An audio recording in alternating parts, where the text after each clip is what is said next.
नमस्कार, आप देख रहे हैं बिग ब्रेकिंग। मैं हूं आपके साथ श्रुति श्रीवास्तव। बड़ी खबर आपको श्रीगंगानगर से बताते चले कि श्रीगंगानगर के पदमपुर से ये बड़ी खबर आ रही है, जहां पर फायरिंग मामले में नया खुलासा भी हो गया। दरअसल विदेश में बैठे पति ने पत्नी के घर पर फायरिंग करवाई थी। ये अब अपडेट आपको बता रहे हैं, जिसमें खुलासा किया गया है हमलावरों ने गलती से पड़ोसी के घर फायरिंग कर दी थी। फायरिंग में कोई भी फिलहाल हताहत नहीं हुआ था। पूरे मामले की पड़ताल में पुलिस जुटी है। सीसीटीवी फुटेज के आधार पर जांच शुरू की गई है। तो विदेश में बैठे पति ने पत्नी की हत्या करवाने के लिए लोगों को हायर किया था, लेकिन हमलावरों ने गलती से पड़ोसी के घर पर कर दी फायरिंग। फायरिंग में कोई भी हताहत नहीं हुआ, लेकिन सीसीटीवी फुटेज के आधार पर पुलिस अब मामले की जांच में जुटी हुई है। आगे की कार्रवाई को दे रही है अंजाम। श्रीगंगानगर के पदमपुर से ये बड़ी खबर है।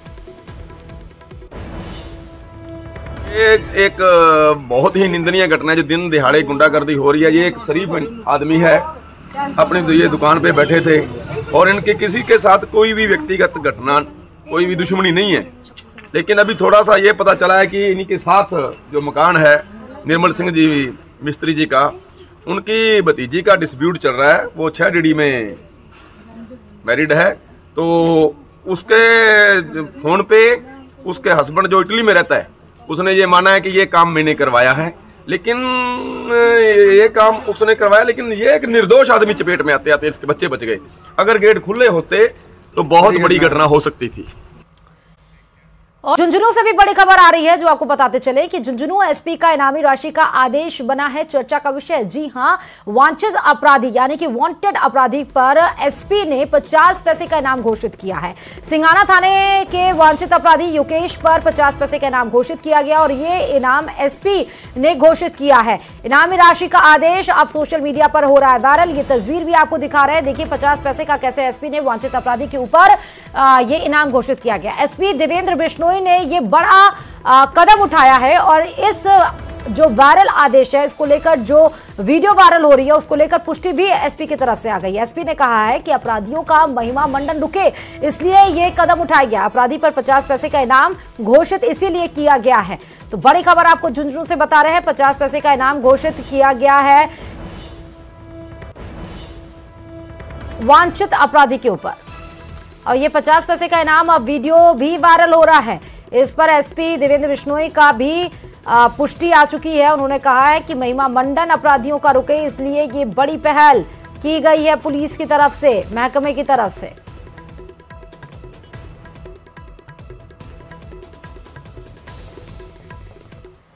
और अनूपगढ़ से बड़ी खबर इस बीच आपको बताते चले, जहां पेट्रोल पंप पर लुटेरे का आतंक देखने को मिला है। दरअसल कार सवार बदमाशों ने सेल्समैन की आंखों में मिर्ची पाउडर डालकर और पेट्रोल की टंकी पूरी फुल कराकर मौके से फरार हो गए। अनूपगढ़ पुलिस मौके पर पहुंची। अनूपगढ़ सूरतगढ़ स्टेट हाईवे पर 72 बीबी के पास पेट्रोल पंप पर लुटेरे का आतंक देखने को मिला, जहां कार सवार बदमाश पेट्रोल की टंकी फुल करवाकर हो गए फरार। सेल्समैन की आंखों में मिर्ची का पाउडर डालने की भी सूचना निकलकर बाहर आई है। सूचना पर रामसिंहपुर और अनूपगढ़ पुलिस मौके पर पहुंची, अब तलाशी में जुट गई है।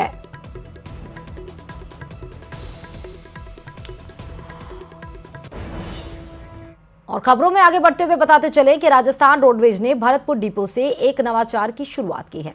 भरतपुर से दिल्ली की तरफ चलने वाली बसों में यात्री अब मनपसंद भोजन ऑर्डर कर सकेंगे। प्रयोग सफल रहा तो इसे दूसरी जगह भी लागू किया जाएगा। रिपोर्ट देखिए।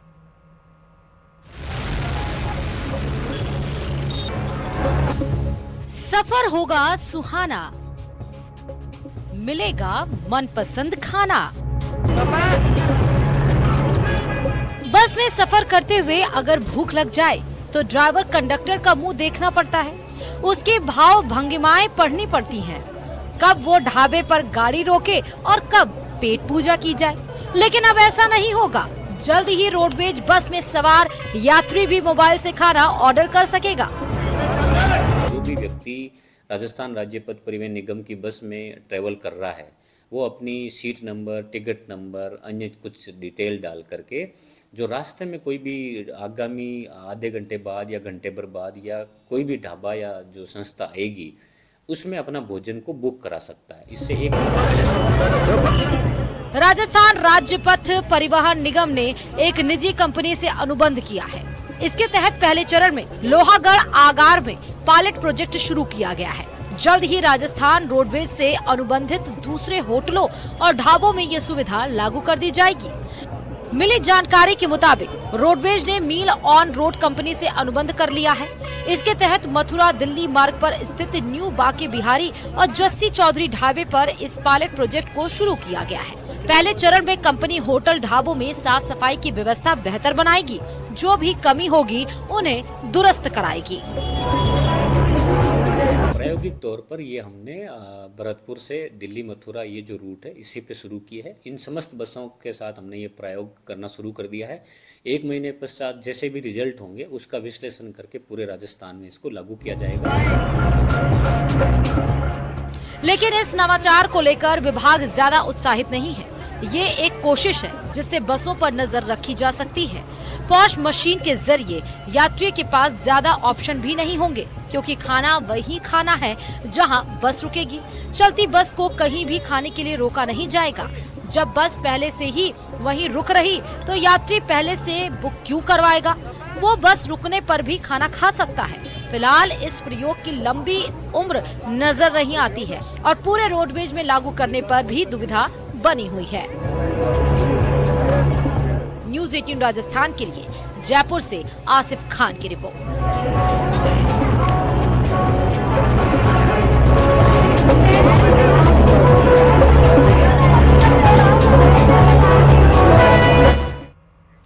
और वहीं कोटा के जवाहर नगर में रहकर आईआईटी की तैयारी कर रहे एमपी के छात्र की लापता होने की खबर सामने आई है। छात्र के पिता ने पुलिस में बच्चे की गुमशुदगी की रिपोर्ट दर्ज कराई। जानकारी के अनुसार बच्चे की आखिरी लोकेशन गड़िया महादेव की है, लेकिन अभी तक छात्र से कोई भी संपर्क नहीं हो पाया है। फिलहाल पुलिस और एसडीआरएफ की टीम छात्र की तलाश में जुटी है।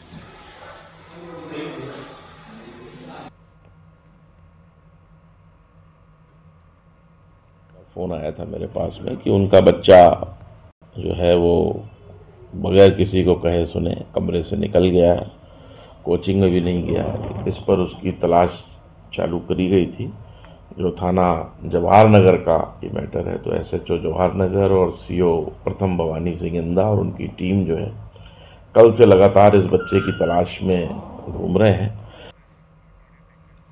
और भरतपुर के कोतवाली थाना क्षेत्र के सुभाष नगर कॉलोनी में बाइक सवार बदमाशों ने रिटायर्ड फौजी के घर पर फायरिंग की है, जिसमें रिटायर्ड फौजी बाल बाल बच गए। घटना को अंजाम देने के बाद बदमाश मौके से फरार हो गए और जिसके बाद बदमाशों ने फोन पर रिटायर्ड फौजी और उनके बेटे को जान से मारने की धमकी भी दी है। फिलहाल पुलिस ने मोबाइल नंबर के आधार पर बदमाशों के खिलाफ मामला दर्ज कर जांच शुरू कर दी।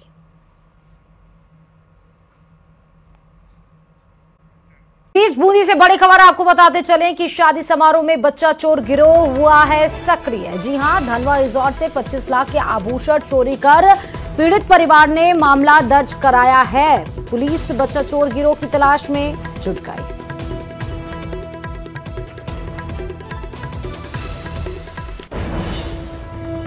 और राजधानी जयपुर के बाल सुधार गृह से एक साथ 23 बच्चों के फरार होने का मामले में जेल के 2 अधिकारियों पर गाज गिरी है। बाल सुधार गृह अधीक्षक मनोज गहलोत और केयरटेकर इंद्रमल को सस्पेंड कर दिया गया है। रिपोर्ट देखिए।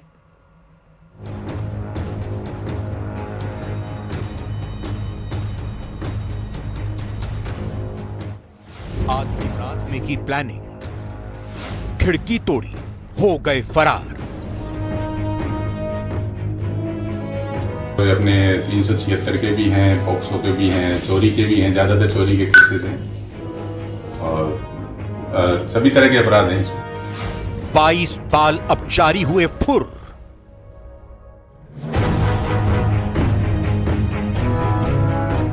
सुधार गृह अधीक्षक के हाथों के उड़े तोते। यही वो खिड़की है जिससे 22 बाल अपचारी रात के अंधेरे में फरार हो गए। भागने वाले 8 लड़कों पर रेप, 13 लड़कों पर हत्या के प्रयास और 1 पर हत्या का मुकदमा दर्ज है। सुबह केयरटेकर ने मुझे इन्फॉर्म किया 6 बजे के करीब कि भाई रात को पीछे की दीवार तोड़कर ये बच्चे खिड़की के पास की दीवार और खिड़की तोड़कर पलायन कर गए मेंटल हॉस्पिटल की तरफ से। जाहिर है सूचना मिलते ही पुलिस विभाग में हड़कंप मच गया। घटना जयपुर के ट्रांसपोर्ट नगर थाना इलाके की सेठी कॉलोनी स्थित बाल सुधार गृह का है। इतनी बड़ी संख्या में बाल अपचारियों ने एक साथ भागने की प्लानिंग बनाई और वहां के स्टाफ को इसकी भनक तक नहीं लग पाई। सोमवार सुबह जब स्टाफ वहां पहुंचा तो घटना के बारे में पता चला। स्टाफ ने बाल अपचारियों के न मिलने पर उनकी खोजबीन शुरू की। बाद में वहां मौजूद स्टाफ ने जांच पड़ताल की तो नजारा देखकर हैरान रह गए। उसके बाद आला अधिकारियों को इसकी सूचना दी गई। जानकारी के बाद थाना पुलिस मौके पर पहुंची और घटनास्थल को देखा। पुलिस ने नाबालिग बच्चों का रिकॉर्ड बाल सुधार गृह से ले लिया है। नाबालिग के घरों के पास वाले थाने को भी सूचना दे दी गई है। लापरवाही जो प्राइवेट गार्ड्स हैं उनकी स्पष्ट लापरवाही दिख रही है और लगातार ये फिक्स की जा रही है या हम ये कोशिश कर रहे हैं कि भाई यहाँ सुरक्षित स्थायी गार्ड लगे, चाहे पुलिस की, आरएसी की, किसी की भी तरह की कोई गार्ड लगे, ताकि इस तरह की घटनाओं को रोका जा सके। ऐसा पहली बार हुआ है जब एक साथ इतनी बड़ी संख्या में बाल सुधार गृह से बाल अपचारी भाग निकले हों। मिली जानकारी के मुताबिक सभी बाल अपचारी पिछले 2 सालों से बाल सुधार गृह में रह रहे थे। गौरतलब है कि प्रदेश में बाल अपचारियों के भागने की ये कोई पहली घटना नहीं है। इससे पहले भी जयपुर समेत विभिन्न बाल सुधार गृहों से सुरक्षा में खामियों का फायदा उठाकर बाल अपचारी भागते रहे हैं। न्यूज़ 18 राजस्थान के लिए जयपुर से विष्णु शर्मा की रिपोर्ट। और वहीं हनी ट्रैप मामले में भरतपुर रेंज आईजी राहुल प्रकाश ने कुम्हेर एसएचओ महेंद्र राठी के खिलाफ सख्त कदम उठाते हुए उसे निलंबित कर दिया है।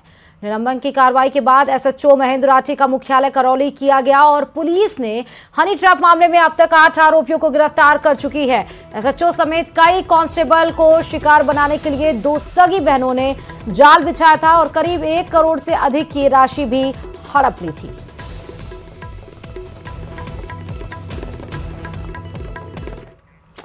और बात अब दौसा के सिकंदरा थाना इलाके की, जहां पर करीब 1 महीने पहले रेप की एक वारदात हुई। लेकिन 1 महीने से ज्यादा वक्त गुजरने के बाद जब आरोपी गिरफ्तार नहीं हुआ तो रेप पीड़िता पानी की टंकी पर चढ़ गई। फिर क्या हुआ, देखिए पूरा मामला।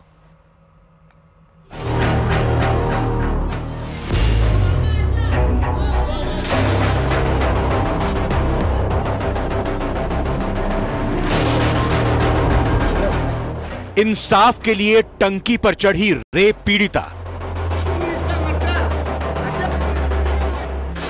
3 घंटे तक टंकी में किया प्रदर्शन।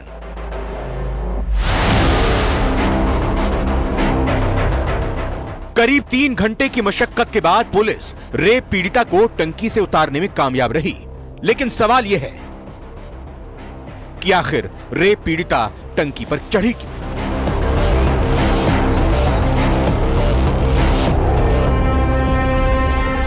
इंसाफ की आस जब टूटती है तो विरोध का ऐसा ही स्वरूप देखने को मिलता है, जो दौसा के सिकंदरा इलाके में दिखाई दिया। जानकारी के मुताबिक करीब 1 महीने पहले महिला के साथ रेप हुआ। सिकंदरा थाने में 16 जनवरी को पप्पू गुर्जर नाम के आरोपी के खिलाफ दुष्कर्म की धाराओं में केस दर्ज भी हुआ। सीआरपीसी की धारा 164 के तहत न्यायालय में बयान भी दर्ज हुए। बावजूद इसके आरोपी को गिरफ्तार नहीं किया गया, जिसके बाद निराश पीड़िता पानी की टंकी पर चढ़ी और आरोपी की गिरफ्तारी की मांग करने लगी। सूचना मिली थी कि बांकरी रोड दौसा की पास स्थित एक टंकी पर एक महिला है, वो चढ़ गई है। इस सूचना पर मैं एसएचओ साहब और हमारे तहसीलदार जी और प्रशासनिक और आपदा प्रबंधन की टीम मौके पर आई। हमारे द्वारा आवश्यक सुरक्षा इंतजाम किए गए और उसको समझाइश की गई। समझाइश के बाद में उसको उतारा। मौके पर पहुंचे पुलिस प्रशासन ने पीड़ित को आरोपी की गिरफ्तारी का भरोसा दिया। सुरक्षा को देखते हुए टंकी के चारों तरफ जाल बांधा गया। 3 घंटे की कड़ी मशक्कत के बाद पीड़िता को नीचे उतारा गया। लेकिन हैरानी की बात यह है कि दर्द के दौर से गुजर रही महिला को इंसाफ के लिए क्या इस तरीके का सहारा लेना सिस्टम के लिए शर्म की बात नहीं है? दौसा से न्यूज़ 18 के लिए आशीष कुमार शर्मा की रिपोर्ट।